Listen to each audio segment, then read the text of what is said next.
يا أيها الذين آمنوا لا تتخذوا آباءكم وإخوانكم أولياء إن استحبوا الكفر على الإيمان ومن يتولهم منكم فأولئك هم الظالمون قل إن كان آباؤكم أبناؤكم وإخوانكم وأزواجكم وعشيرتكم وأموال اقترفتموها وتجارة تخشون كسادها ومساكن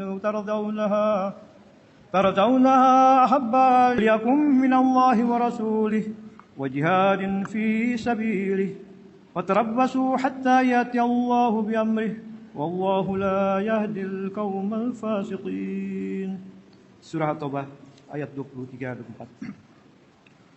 Saudara majelis, hadirin hadirat, para tamu undangan dan para peserta jasa, hadirin hadirat dan anak-anak sekalian, Assalamualaikum warahmatullahi wabarakatuh. Judul yang sering diberikan kepada saya, pengorbanan. Dan pengorbanan ini apa urgensinya dan apa berkat-berkatnya? Kalau kita melihat bahwa kalau menurut lugat itu adalah takarraba, yatakarrabu takarruban, takarraba, au karuba yakrubu kurban. Jadi dari kata qoroba itu bisa dia menjadi sangat dekat dan menyatu, menjadi fana, baka dan liqa, dan akhirnya menyatu dan menunggal.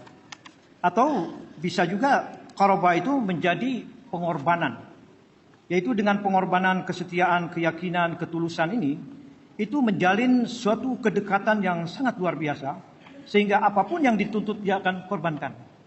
Qul inna sholati wa nusuki wa mahyaya wa mamati lillahi rabbil alamin. Secara harfiah dan secara duniawi itu bertolak belakang. Ketika seseorang sahabat Nabi Muhammad Rasulullah SAW menarik jubah beliau, dia mengatakan, ya Muhammad Rasulullah, aku sangat cinta padamu. Sekali kata, dua kali, tiga kali. Betul? Ya.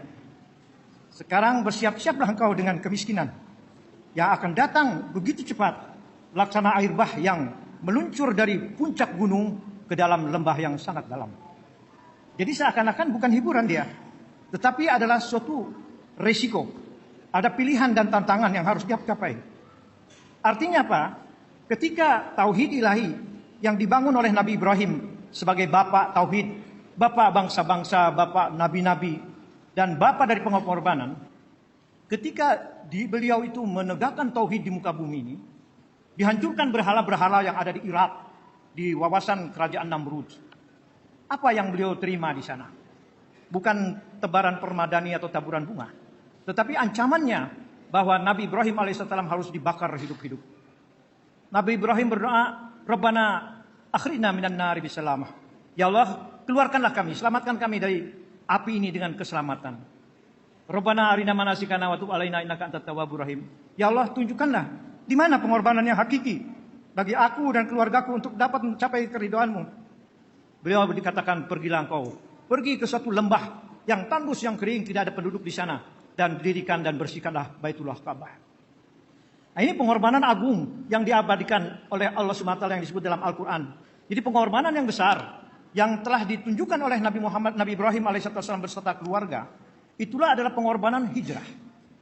Jadi walaupun Tuhan dekat, tapi dia ajaknya supaya jauhlah. Supaya apa? Setiap titian, langkah-langkah yang ditempuh oleh Nabi Ibrahim alaihissalam itu menjadi suri toladan bagi dunia. Gema dan gaungnya ini akan terasa bagaimana Tuhan walaupun jauh tapi dekat ya. Nabi Ibrahim dibakar hidup-hidup. Di sini ada ayat yang saya bacakan tadi. Hai orang yang beriman, jangan kamu jadikan bapak-bapak, saudara-saudaramu sebagai walimu, jika mereka lebih mengutamakan kekafiran atas keimanan. Jadi dalam menegakkan tauhid itu ada pengingkaran, atau ada juga menjadi iman, yakin, tulus dan ikhlas ya. Jadi di sini ini bapak-bapak, saudara laki-laki, istri, karim, kerabat ini adalah kendala, musuh dan yang paling besar itu. Siapa di antara kamu menjadikan mereka wali, maka itulah orang yang aniaya. Katakanlah, jika bapak-bapakmu, anak-anak lelakimu, saudara lelakimu, istri-istrimu, karim kerabatmu, harta yang kamu telah mengupayakannya, perniagaan yang kamu khawatirkan kerugiannya, atau tempat tinggal yang kamu menyukainya, kesemuanya itu lebih kamu cintai dari Allah dan Rasulnya serta jihad di jalannya, maka tunggulah sampai Allah mendatangkan keputusannya. Jadi antara dia berdiri di atas tauhid ilahi ini semua adalah musuh, hambatan. Oleh karena itulah Nabi Ibrahim ditunjuk pergilah ke Mekah di sana. Beliau membawa istri dan anak hijrah begitu jauh. Api yang telah membakar dia selamat itu, tidak menodai dirinya. Tetapi kekayaan yang ada di negeri Kanaan semua ditinggalkan. Berpanas-panas bertahun-tahun beliau di Mekah yang tidak ada penduduknya. Apa yang akan beliau peroleh itu yaitu keagungan Tuhan dia. Makanya dikatakan wa fadainahu bizibin azim, bahwa pengorbanan yang telah dilakukan oleh Ismail yang begitu relanya. Ibrahim katanya, engkau telah sempurnakan ru'yamu. Engkau tidak menggoreskan pisau dan pedangmu ini kepada di leher Nabi Ismail. Tetapi sudah engkau sempurnakan ketulusanmu ini. Kemudian didatangkanlah sebagai gantinya itu kurban yang besar. Bukan kambing Ottawa, pengorbanan putra Adam yang disimpan di Lauhil Mahfuz menjadi makhluk yang besar, tidak. Tetapi ada nubuatan tentang kedatangan Nabi Muhammad Rasulullah Sallallahu Alaihi Wasallam. Jadi dengan didirikannya Ka'bah ini pengorbanan yang sangat besar. Karena beliau akan menghidupkan dunia dengan tauhid. 124.000 nabi-nabi diturunkan di Palestina. Kemudian diutusnya Nabi Muhammad SAW untuk menghimpun mereka. Nah, pengorbanan itulah yang dihidupkan. Laqad kana lakum fi Rasulillahi uswatun hasanah liman kana yarjullaha wal yawmil akhir. Nah, uswah hasanah yang ditiru, diserap dan diadoptasi oleh Nabi Muhammad Rasulullah SAW membawa beliau ke maqamam mahmudah. Dengan melalui ibadah menegakkan tauhid tadi, kul inna sholati wa nusuki wa mahyaya ini menjadi beliau pewaris. Beliau dilahirkan di Mekah ini karena inilah dia yang akan meninggikan asma ilahi dan menghidupkan seluruh agama adalah Nabi besar Rasulullah Muhammad Sallallahu Alaihi Wasallam. Jadi satu-satunya Nabi yang menghidupkan dan mengagungkan nama Ibrahim alaihissalam adalah Nabi Muhammad Rasulullah SAW dengan apa? Ketika Nabi Ibrahim bertanya pada Allah, ya Tuhan bagaimana menghidupkan yang mati? Tidak imankah? Oh tentu. Tapi tunjukkan bagaimana. Ambillah 4 ekor burung, jinakkan dia, simpan di puncak-puncak bukit di sana, panggil. Maka dia akan cepat berlari kepadamu. Burung-burung itu dikorbankan, yang tadinya lepas, bebas, dijinakkan. Setiap panggilan mereka akan datang. Jadi dengan perantaraan umrah dan haji, panggilan Tuhan, labaik Allahumma lakal labaik la syarika lakal labaik. Dari penjuru-penjuru dunia datang untuk menegakkan tauhid itu. Nah ini agama-agama sebelum Islam tidak ada yang menghidupkan uswah hasanah Nabi Ibrahim. Tetapi Nabi Muhammad Rasulullah SAW sebagai wafadainahu bizibin azim datang dengan kurban yang sangat besar. Maka nama Ibrahim alaihissalam itu sampai di arsy ilahi. Allahumma sholli ala Muhammad wa ala ali Muhammad kama shallaita ala Ibrahim wa ala ali Ibrahim innaka Hamidum Majid.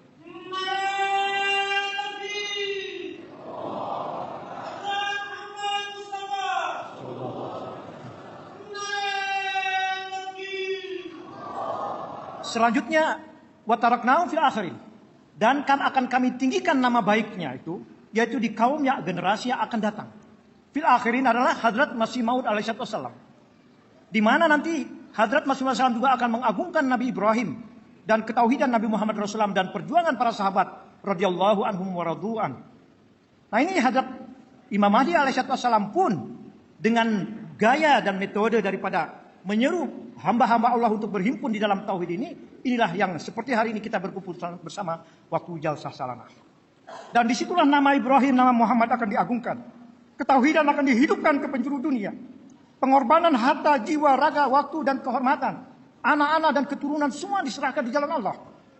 Maka pengorbanan yang hidup ini menyempurnakan firman Allah melalui Nabi Ibrahim kekasih Tuhan Khalilullah, melalui Nabi Muhammad Rasulullah SAW, innaka ya ayyuhal insan innaka kadihun ila rabbika kadhan falmulaqi. Hai insan yang hakiki, hai Muhammad, engkau orang yang sangat tangguh, sangat kuat. Seakan-akan kau akan mematahkan punggung kau, memikul segala pengorbanan yang diwajibkan kepada engkau.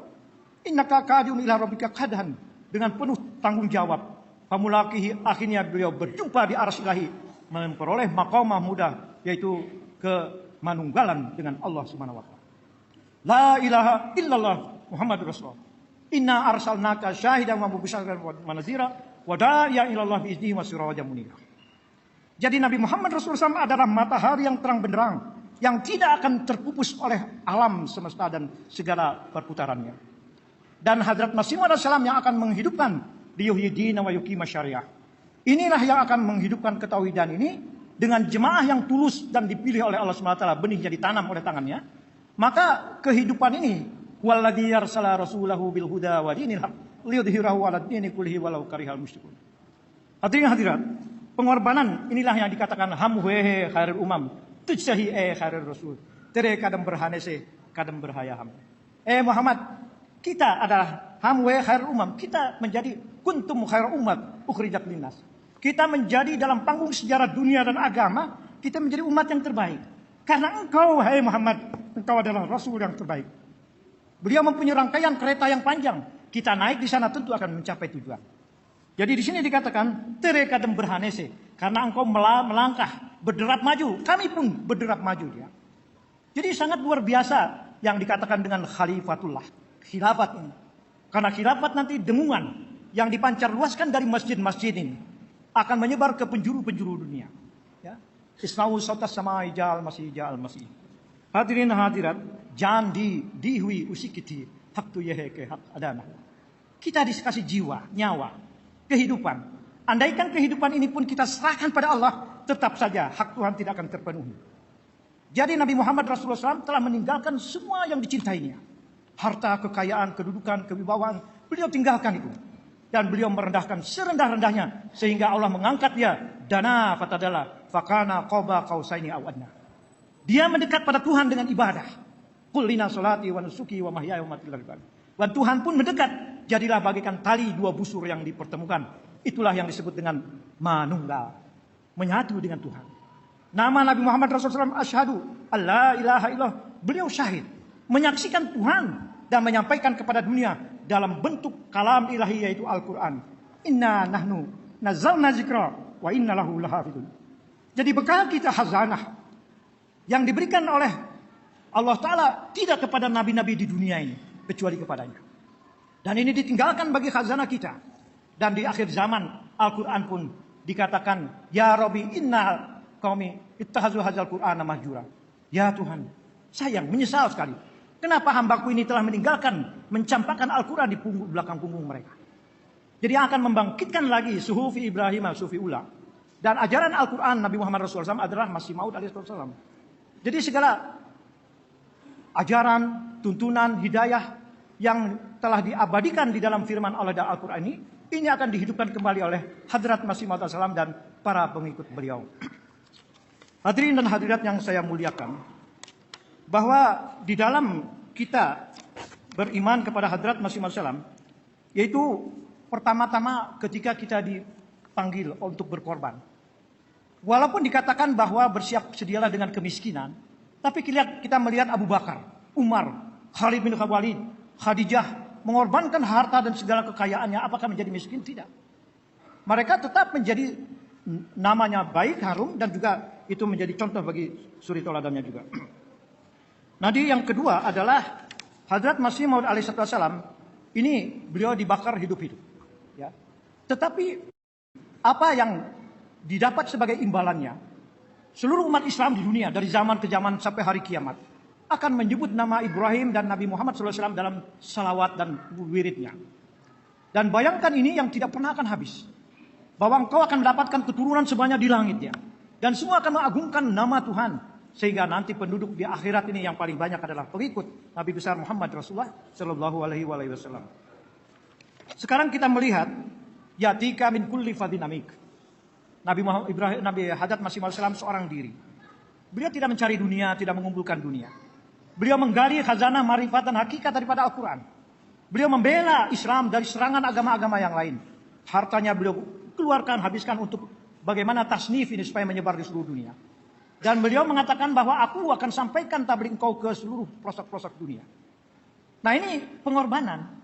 Tuhan jauh itu didekatkan oleh Masih Maud alaihissalam kepada dunia. Dan beliau mengatakan nanti perjalanan ini akan banyak hambatan. Dunia walau syina rafa'nahu biha walakinnahu akhlada ilal ard. Tuhan ingin mengangkat manusia itu dekat ke langit, tetapi manusia selalu berat dan condong ke dunia. Inilah kecintaan, kegilaan terhadap dunia ini akan dihapuskan dalam keyakinan Hadrat Masih Maud alaihissalam kepada Allah Subhanahu wa taala. Hazana jo hazarong sal semat funte ap mede tahu jiko cahe kue umidwar. Hazana yang ribuan tahun terpendam, hilang dia. Sekarang akan aku bagi-bagikan kepada engkau bagi mereka yang mempunyai keyakinan dan harapan. Nah, bayangkan ini. Seakan Islam itu asing dan kembali asing. Badal Islamu ghariban fasataudu kama pada fatuba lil ghuraba. Jadi Islam Ahmadiyah ini bukan baru. Tidak ada nabi baru, tidak ajaran baru, kita tidak suci baru.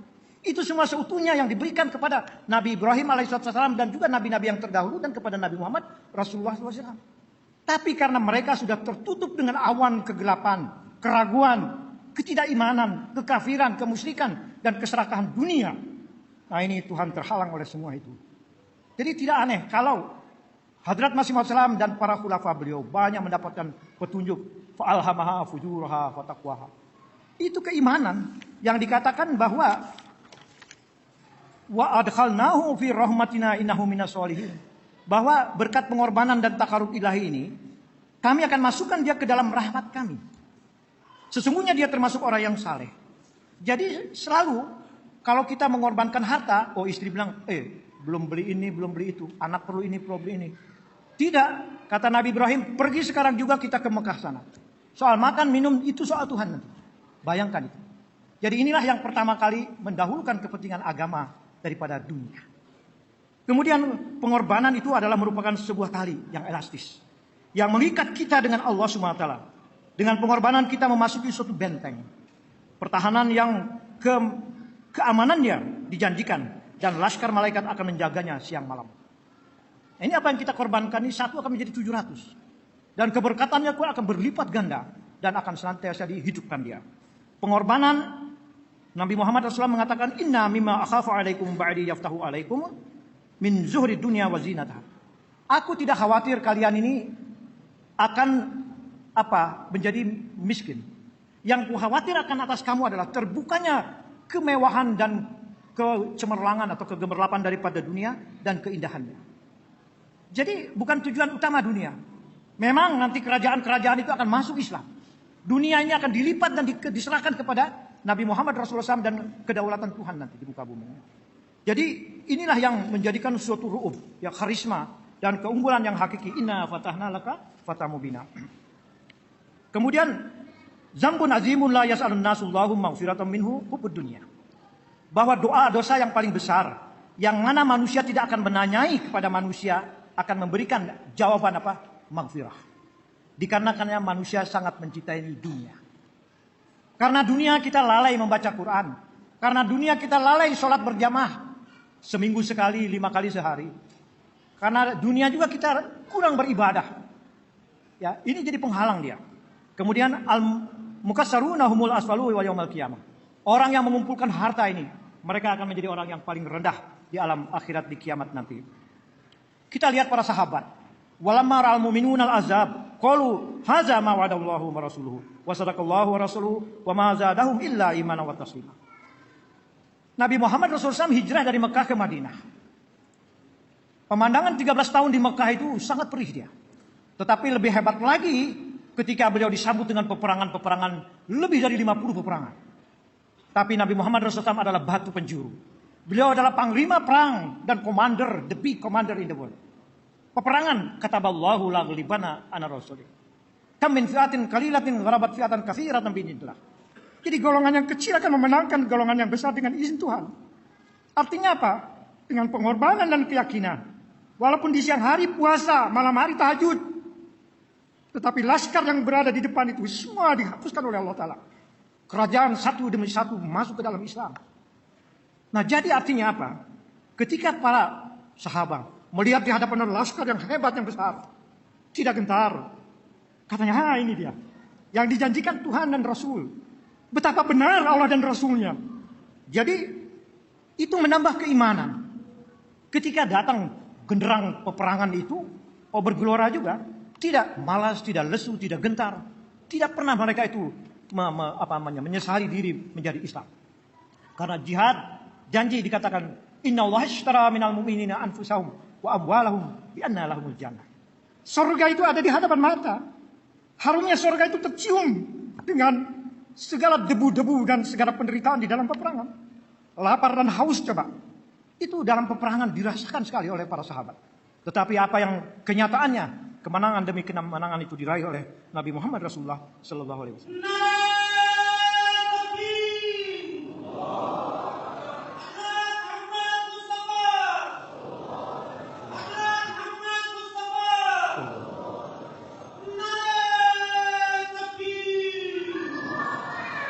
Adina hadirat. Jadi di akhir zaman, hal adulukum ala tijaratin tunjikum min azabin alim. Tuminuna billahi wa rasulihi wa tujahiduna fi sabilillah bi amwalikum wa anfusikum. Ini panggilan zaman. Maukah aku tunjukkan perniagaan yang akan menyelamatkan kamu dari api? Berimanlah pada Allah dan Rasulnya. Dan berjihadlah kamu di jalan Allah dengan harta dan jiwa raga. Harta dan jiwa raga. Ramadan sudah dibuka, pintu surga dibuka. Sekarang pengorbanan yang dibuka oleh Hadrat Masih Maud alaihissalam di akhir zaman. Di sana pun sudah menunggu janji-janji Tuhan dengan kemenangan dan pahala. Ya, puasa 1 hari ini Allah akan menjauhkan dirinya, jiwa dan raganya itu dari api neraka selama 70 tahun. Bayangkan. Zayyanallahu jannatahu kulla yaumin. Tuhan menghias surganya setiap hari bagi orang yang berpuasa di jalan Allah. Kalau kita berkorban tahid jadid, canda, al-wasiat, wakfi jadid, wakaf now, berlapis-lapis itu 20 tuntutan daripada tahrik jadid. Kita lapar, menderita, khawatir. Tapi apa yang kita lihat? Wa asyraqatil ardu binuri rabbiha. Bumi menjadi terang benderang karena cahaya Tuhannya. Di mana mubalighin datang tiba di satu negeri, di mana dai-dai ilallah menyampaikan kebenaran. Ribuan malaikat mendukung seruan langit. Maka kita lihat orang-orang yang berfitrat suci menyambut itu. Inna yang dikatakan yansuruka rijalun nuhi ilaihi minas sama. Orang-orang akan menolong engkau, akan beriman kepada engkau dengan pertolongan dan wahyu yang kami berikan dari langit. Jadi ini bukan iksapan jempol. Masih Maud tidak pernah bergumam berbicara sendiri. Tetapi beliau sebagai utusan ilahi di akhir zaman menyampaikan semua pesan firman dan kabar-kabar suka yang disampaikan oleh Allah SWT kepada umat manusia ini. Jadi Hadrat Masih Maud alaihissalam di sini menyebutkan bahwa kemenangan yang dijanjikan ini tidak datang dengan sendirinya, melainkan harus dicapai melalui perjuangan dan pengorbanan. Pengorbanan yang banyak. Di akhir zaman guna meraih kemenangan Islam yang dijanjikan ini, kita tidak dituntut dengan pengorbanan yang jiwa seperti pada zaman Rasulullah Sallallahu Alaihi Wasallam, melainkan kita disuruh untuk mengorbankan harta dan sebagian kehidupan kita untuk menghidmati agama. Pengorbanan harta yang paling banyak dan paling berberkat adalah nizam al-wasiyah. Wa uzlifatul jannatul lil muttaqin. Surga didekatkan bagi orang yang bertakwa. Laisal ba'id, tidak jauh. Hadza ma tu'adu likulli awwabin hafiz wa ja'u biqalbin munib. Jadi memang surga itu menjadi dekat. Itulah yang dikatakan innallaha asyrara minal mu'minina anfusahum wa amwalahum jannah. Bahwa surga itu menjadi imbalan pahala ganjaran bagi orang-orang yang mengorbankan jiwa dan harta dan segalanya itu untuk di jalan Allah. Jadi hadirin dan hadirat, bahwa tujuan tertinggi, kulminasi dari pengorbanan adalah keberhasilan mendatangkan maut. Karena setelah datangnya ma'rifat ilahi, dan maka kita ini apa? Kita akan terselamatkan dari hasrat-hasrat dan keserakahan dunia. Cakrawala keimanan, keyakinan terhadap Allah SWT kita semakin tinggi. Kalau kita naik pesawat, pemandangan jauh lebih besar. Jadi dengan pengorbanan harta, itu banyak mujizat-mujizat. Tanda-tanda nisan ilahi itu terlihat. Anak-anak menjadi maju berkat, kita memperoleh rezeki. Di mana-mana kita membangun masjid. Ratusan ribuan masjid dengan rumah-rumah misi. Setiap jengkal ada kemajuan, kita akan memperoleh pahala dan keberkatan dari Allah SWT. Hamba Allah yang takluk dan menyerahkan diri dalam kehendak ilahi dan selalu mengharap keridhoannya, sebenarnya langkah itu telah membebaskan dirinya dari ribuan perbudakan hawa nafsu. Pengorbanan itu adalah membersihkan manusia dari karat-karat dosa dan keserakahan dunia. Cahaya itu akan menyingkapkan penghalang untuk dapat merasakan sifat ilahi yang maha kudus penyayang. Dia adalah pemberi hidayah dan anugerah. Kemudian dikatakan pengorbanan adalah ornamen, hiasan, ya, yang akan menghiasi keindahan iman serta amal ibadahnya kepada Tuhan. Pengorbanan adalah perkat adhesif yang paten dan kuat yang dapat menambah daya lekat guna mencapai keimanan yang sempurna kepada Allah, sehingga fana, baka dan lika. Pengorbanan adalah mata air, spring, ya, cinyusu, ya, dari kehidupan yang bergaransi dari Allah, jaminan kesejahteraan, kedamaian, keselamatan yang terkadang Allah menghibur hamba-hamba solehnya dengan merasakan alunan gelombang-gelombang wahyu, kabar suka, mujizat sesuai dengan kadar imannya. Iman hamba Allah yang tidak memiliki hasrat berkorban, pertanda imannya mati. Kecintaan hamba itu terhadap Allah adalah ma'rifat, dan manusia tanpa ma'rifat tidak lebih, melainkan lebih buruk daripada binatang atau ulat-ulat di dunia. Inilah yang dikatakan bahwa semoga Allah Ta'ala memberikan hidayah kepada kita, petunjuk. Salamun ala manittaba'al huda, usikum wan nafsi bitaqwallah, wa akhiru da'wana alhamdulillahirabbil alamin. Lebih dan kurangnya mohon dimaafkan. Assalamualaikum warahmatullahi wabarakatuh.